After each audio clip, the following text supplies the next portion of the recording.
Yo, yo, yo, yo, yo, yo, yo. Woo! Poor Jason. For real. Poor Jason. I mean, guys, I totally do not want to be in the shoes right now. Yeah, I don't want to be in the shoes right now. It really hurts. It really, really hurts. I mean, I was watching this guy last night after the live eviction show, and oh my God, my heart broke into 1,000 pieces for him, because I could totally relate to the hurt he was feeling. I could totally see why he was really hurt, you know. I mean, a lot of people don't realize it, but Jason's ego was brutalized, was shredded to pieces last night. And then there's also the thing of regret, you know, because this guy ended a beautiful friendship he had with Dede because his ego was bruised. And then last night, the one girl he thought was solely his, you know, that type of thing, turned out to be that she had actually dished out the biggest betrayal of them all to him. Oh my goodness. See, yeah, I felt really bad for Jason last night. I felt really, really bad, you know, but then I felt worse for him watching how trapped he felt during his conversation with Sultana. Yeah. So Sultana, after dealing and dallying for a bit, had finally approached him to have a conversation where she wanted to apologize. And ladies and gentlemen, that apology felt like a chokehold. I'm not even kidding you. It felt like a chokehold, and I was feeling bad for Jason before, but then watching him in that situation, that apology situation, I felt worse for him, and I'll tell you why. All right, but first we're gonna have to get into this video proper. All right, so aside this, there's so many other things that happened last night. Okay, maybe not so many other, Glory, come on, not so many other, but just basically you know, other things that happened in the house after the live eviction show. So on this video, we're going to be covering all of that. All right. And guys, I know that I owe you all a video about Dede and Kola situation. And then there's Dede and Mide situation. My next video is going to be focusing on all of that. All right. But in the meantime, go ahead, share your thoughts about all that will be discussed on this video. Share your thoughts in the comment section below, and I will see you guys on that video. All right. And before we get into it, you're especially welcome back to my channel. My name is Bbnaija. This is Frankly Speaking with Bbnaija, and I call myself the girl with the tea. Without further ado, let's get right into it. All right, so after the live eviction show, obviously, the housemates had still not recovered from Ebuka's shocking revelations about the famous triangle in the house, right? So there was still a frenzy. People were still discussing it. And it was quite interesting to see Dede and her friend Koyin, you know, like they hugged things out. Like for them, there was no issues whatsoever. They understand each other's gameplay. I mean, they've had conversations about it, so they were cool, you know, so they were just sneaking around and just being playful about the whole thing. Now, whilst they were having fun in their own camp, there was Kola was in his head again. And already he started having conversations with people who were trying to make him make sense of Ebuka's question to Dede about calling the guys fishes. And he found himself sort of defending her, making a case for her that, oh, she's actually right though, you know, when you have a friend, you talk to your friend in coded language, blah blah blah blah, you know. And I was just looking at this guy. I found it funny though, but also sweet at the same time, because you could see that he was trying to put in the effort not to slander her like he did in week 2. Yeah. Now, aside that, the rest of the house, they were kind of impressed with how Dede had responded to Ebuka's question. You know, they were mostly applauding her for her audacity and for owning up to what she had actually said and for being unapologetic about it, you know. And it seemed like, in fact, from the look of things, you could see that it was coming from a place of pure admiration, because a lot of people did not think that she would own up to it. They thought that she would be scared. You know, even Gigi with her friend Sultana, Sultana was looking for an opportunity to drag Dede that, oh, after all, she's the one that called the guys fishes. What's her name now? Doris too was saying that, oh, why should they be harsh on Sultana? After all, it's Dede that called the guys fishes. Da, da, da, da. You know, but Gigi really was admiring Dede's courage and her bravery and her I don't give a fuck attitude, the way she responded to that question. Yeah. Now, speaking of Gigi Jasmine, ladies and gentlemen, it might seem as though Gigi is looking for a new job in that house. Yes. And this new job is wanting to be at the center of people's drama. Yep. Because whilst all of these conversations were going around, I don't know who nominated her to be the delegate or the negotiator or intercessor for Sultana. I don't know. Because she was just moving around and literally trying to have conversations with the people involved in that whole Sultana kissing Koyin mess.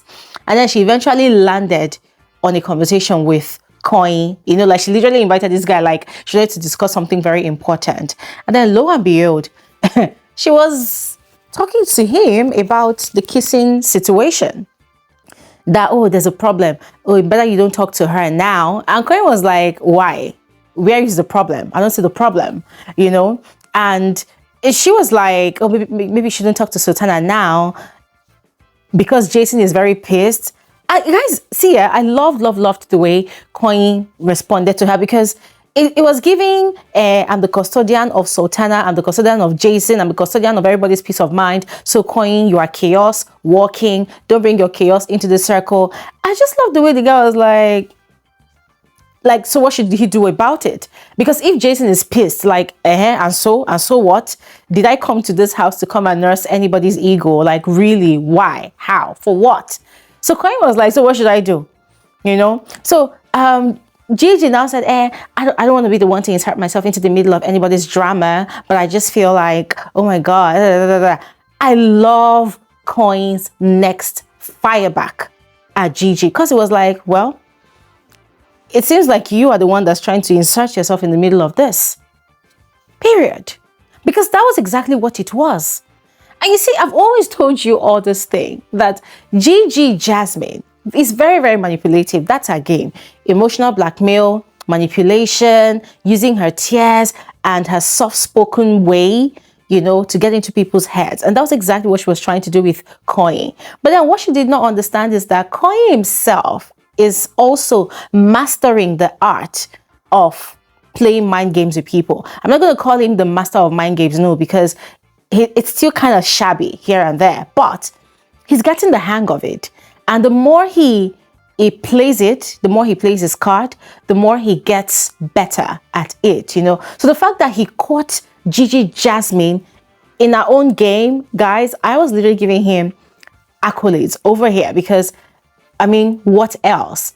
And still speaking about Jasmine, Gigi was still moving around, as I said, talking to the parties involved, and then she spoke to Sultana, and Sultana was giving the vibe of, oh my God, I'm literally the most sought after girl in the house that people want to kiss, And she and Gigi, they were watching Kuture, having a conversation with Jason. So what they were basically doing was they were sort of trying to monitor his mood to see if he was happy or if he was sad and what was the best time for Sultana to approach him for a conversation. Now, Gigi was advising Sultana to give him space, that if he says he wants space, give the guy the space, maybe till tomorrow, right? That's the next day. Let him just take his time because at the moment his ego is bruised and he needs the time to heal. But Sultana did not want him to heal. She wanted to address it immediately. And then she was giving excuses that the reason why she wants to address it immediately is because the kind of person she is, you know, if she says she doesn't want to address something, it's because she doesn't want to make sense out of it and vice versa. Anyways, she eventually approached Jason for a conversation.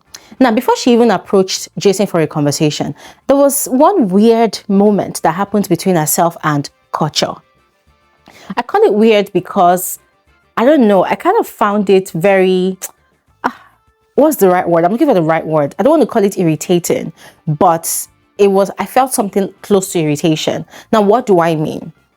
Kuture is close to Sultana. He's good friends with Sultana. And sometimes it seems like both of them, they plan, like they connive to do things around the house. So Kocha was sort of in awe of Sultana, the fact that she has kissed Jasonjae and the fact that she has actually kissed Koyin. So he was curious as to how many other guys she has kissed in the house. And you could see the way his body was, like he was excited. And then he came towards her and then he was complimenting her lips, like, look at these lips. This your lips is so fine, eh? And you have used it to kiss this one, kiss that one. And then he was leaning so close to her face like this. And he was like this to her face. And he now kissed her on her cheek. And the way he was looking at her, it was as if he was leaning in for a kiss. Like he wanted to kiss as well. It was giving, oh, you're my friend. How come you've kissed other guys, but you've not kissed me? That was what he was giving. And guys, let me just say it. I was really irritated. Because I'm like, ew, what is that? You know? Because for me, I felt like, come on. As a friend, you want to be there for your friend, right? So why are you now making it look like she cheated you by not kissing you as well? Just as she has kissed other guys in the house. Like, it doesn't make sense. And what really pissed me off in that interaction was the fact that Sultana did not clock what Kocha was doing. Nah, she was so caught up in her own head, in her own vainness, you know, believing that, oh my God, I'm the most sought after girl in the house. Everybody wants to kiss. Oh my God. Like, she was so caught up in that whole vainness that she was completely oblivious to what Kocha was actually doing or even insinuating. And guys, I'm sorry, as a viewer watching that, I felt kind of irritated. I'm like, just shift. But anyways, Sultana finally approached Jasonjae for a conversation. And at first, he was kind of hesitant to have the conversation with her because he was upset.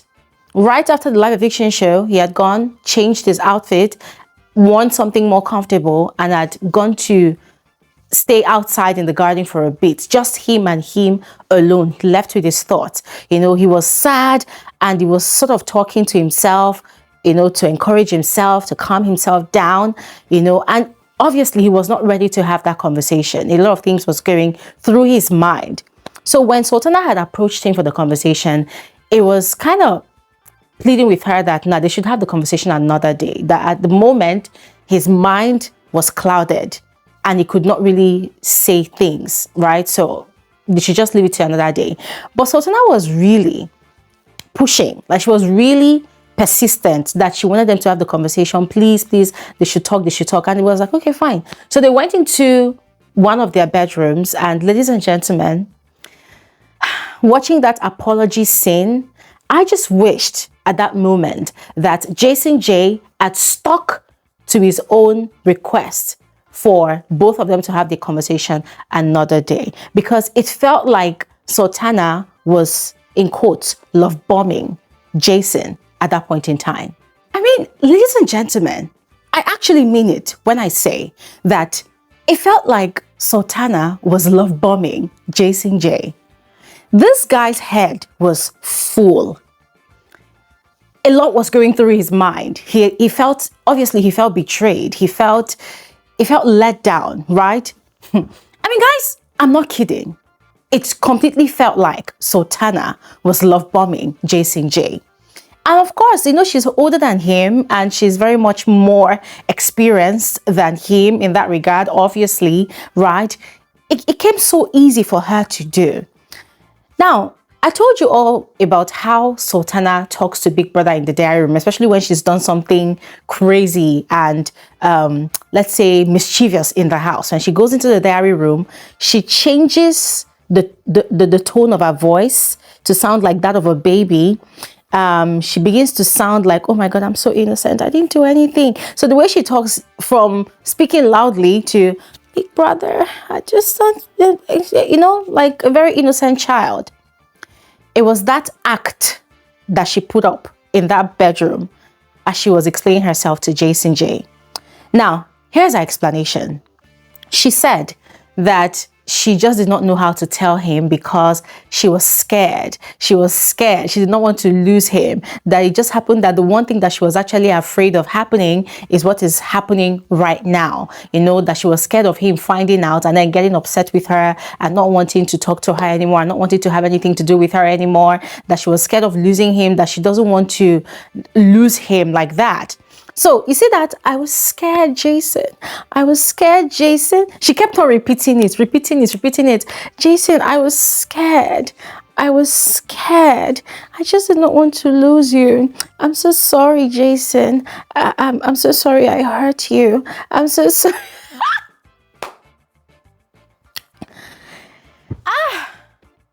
That girl is good. Sultana is good. See, I clocked this girl's manipulation tactics from day 2 of this season. So watching her, you know, execute it with finesse on Jasonjae in that room, I felt so sorry for the boy, because I'm like, Jasonjae is not going to see this. You know why? Because he told her that what attracted him to her is the way she talks, the way she walks, I'm sorry, yeah, but sometimes the things that actually tickles a man's fancy, chai, now what? So I was just watching both of them, and he was quiet. He was pacing around the room, obviously very anxious, kind of upset, and he asked her, he said, well, why didn't you tell me since? That if you had told me all this while, this reaction would be different. I wouldn't be reacting this way. But he didn't tell me all this while. He didn't tell me, especially knowing the situation of things. And guys, that's the point. Jasonjae is more upset because it is Koyin that Sultana kissed and nobody else. And Jasonjae and Koyin, they do not see eye to eye. Why? Because there's also Dede in the mix, in the middle between them. So Sultana just kept on. It was almost like a chant. I'm sorry, Jason. I was scared. I was scared. I did not want to lose you. And as she was speaking, look at how she sat.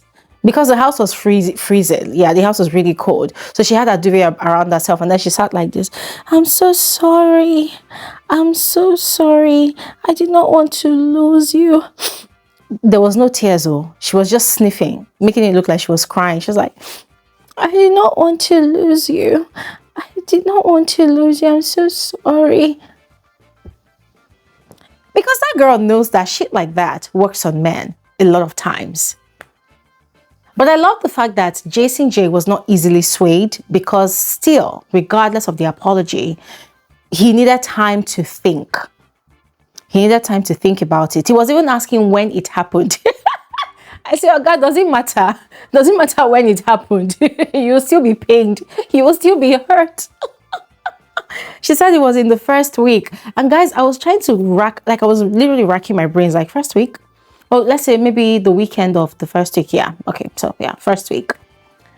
So he told her that they will talk about it some other time. He doesn't know when, but some other time. But for now, he just really needs to clear his mind. And so he left her in the room. He went out, you know. And after that whole thing, I'm not going to lie you, I was literally following, my eyes were following Sultana around the house, because I wanted to see if she was really remorseful, because she was putting up that act. I'm sorry, I'm not going to say that her apology was fake, no, but that whole act of I'm sorry, we all know that she exaggerated, you know, a remorseful look. Yes, like she was overdoing it. But yeah, I just cannot wait to see how that pans out. Now, whilst such is the case for Jasonjae in that whole situation, Dede, on the other hand, is not upset, because a lot of people would actually expect that, oh, Dede would be disappointed in her friends, especially Koyin, because they have actually bonded more than ever this week, right?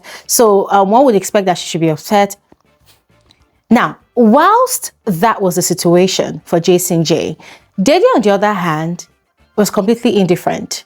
Yeah, I mean, regardless of the fact that Koyin is a friend and they have bonded on a very different level, she was completely unbothered. And she was telling him, for both of them, they were having a conversation after the live eviction show, and she expressed to him that, well, she's not really bothered, she's not upset, that a lot of the housemates actually expect her to be upset, but she's not, because why?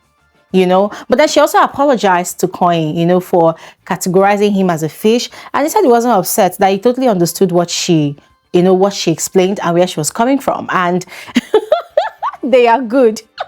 They are good. Yeah. Anyways, ladies and gentlemen, I'm going to round up this video by letting you all know that Big Brother has reintroduced the parrot. Yup. According to the tag in front of the parrot, it says nostalgia brought me back or made me come back. Can't remember right now, but it was all about nostalgia. And we know the job of the parrot. So it's going to be an interesting one this season. And then finally, Doris won the head of house challenge. Massive congratulations to her. She chose Denari as her guest. And by the way, there's a story behind her and Denari's current situationship. I just might explain on another video, all right? But I'm super excited for her. However, I am scared for her because you know what happens Mondays, the head of house challenger. So the question is she going to retain her title? Or will she be able to defend it against other contenders that just might be, okay, not just might be, that would definitely, be challenging her to get that title from her? We will see, all right? And whatever it is, I will give you guys all the juicy tea when it happens. Thanks for watching. Have an amazing day.